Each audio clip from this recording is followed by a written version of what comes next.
Alors, dans chaque session de ce module de cette SIC aide à la décision, vous aurez un fichier R Markdown. Alors, qu'est-ce que c'est que ces fichiers R Markdown? Donc, d'abord, ils sont suffixés .rmd, c'est comme ça que vous allez les remarquer sur la plateforme Moodle.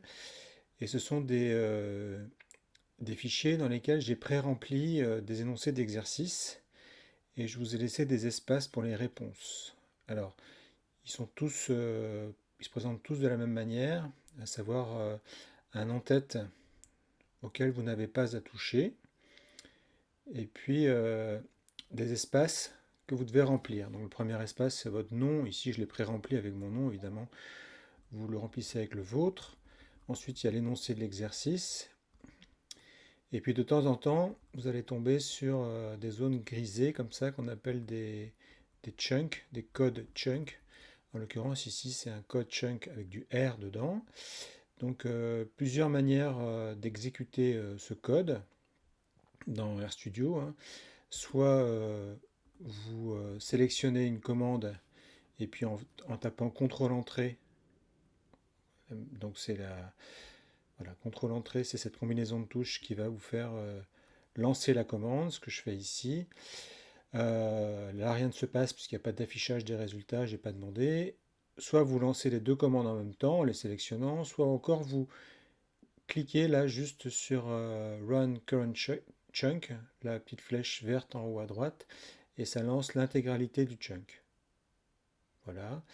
Et donc cette fois, ça vous affiche dans le document le résultat qui est ici, c'est-à-dire l'affichage des données que j'ai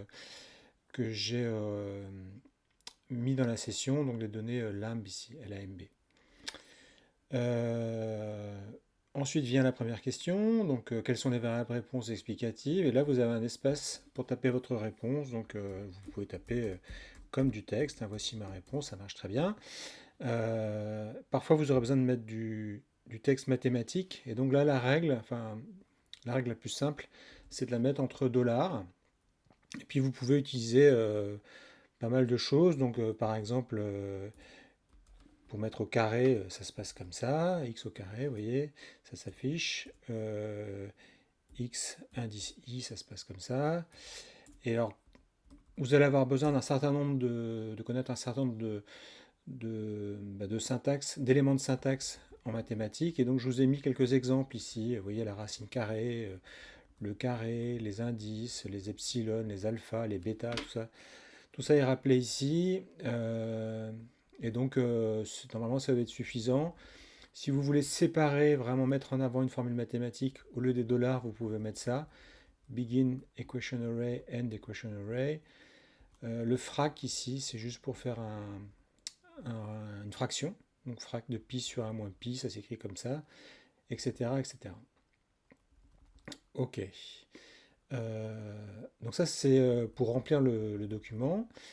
Parfois, vous aurez besoin de répondre à des questions en mettant vous-même un code chunk, c'est-à-dire question 2, donner la table de contingence des deux variables mentionnées dans la question 1. Vous avez un espace pour la réponse qui est ici. Cet espace doit contenir un code chunk qui génère la table de contingence qui est demandée. Donc vous devez trouver la commande R qui va générer la table de contingence. Alors quand je dis trouver, en réalité, elle a été présentée, cette commande, dans, dans l'exercice que l'on a réalisé, enfin plutôt dans l'exemple qu'on a utilisé dans le podcast vidéo qui a présenté le cours, hein. Donc vous avez toutes les informations dans le fichier, en l'occurrence ici, session1.r, et vous devez piocher là-dedans, rien de nouveau. Voilà.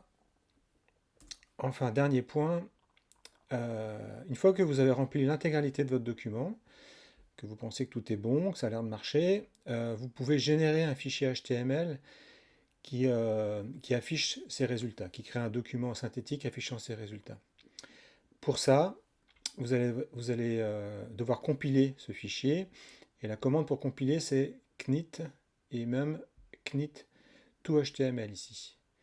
Mais pour que ça fonctionne, avant de lancer knit to.html, il faut que vous ayez fait une petite manipulation qui permet au compilateur de comprendre le langage LaTeX. Donc je vous invite, avant de faire tout ça, à aller installer une sorte de version un peu de base de LaTeX que vous trouvez dans le package TinyTech. Comme ça. Donc dans TinyTech que vous avez, c'est pas la peine de l'installer, ce package vous l'avez. Il est préinstallé avec RStudio. Vous avez la commande install-tinytech. Voilà.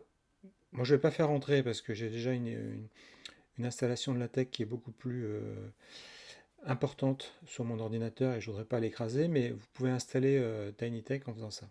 Alors dans l'installation, il va vous mettre un certain nombre de messages d'avertissement vous disant qu'il y aura des messages d'erreur mais que c'est pas très grave, ça fonctionne quand même. Ce qui est la vérité puisque j'ai essayé sur un autre ordinateur, ça fonctionne bien. Voilà, une fois que vous aurez installé TinyTech, au passage il vous demandera de redémarrer la session.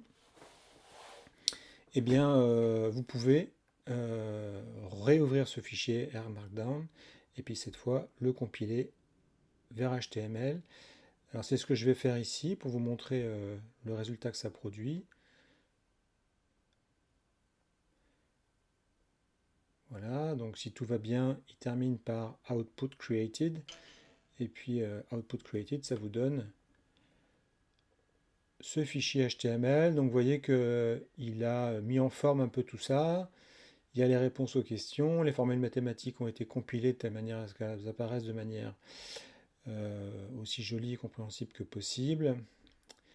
Et donc je compte sur vous pour remplir ce fichier et puis répondre aux questions. Donc il y aura des sessions de classe virtuelles pendant lesquelles je reviendrai sur les questions que vous auriez par rapport à ces TD. L'évaluation, l'examen, prendra aussi la forme d'un R Markdown comme ça que vous aurez à remplir. Donc prenez d'ores et déjà l'habitude de le faire à travers les séances de travaux dirigés.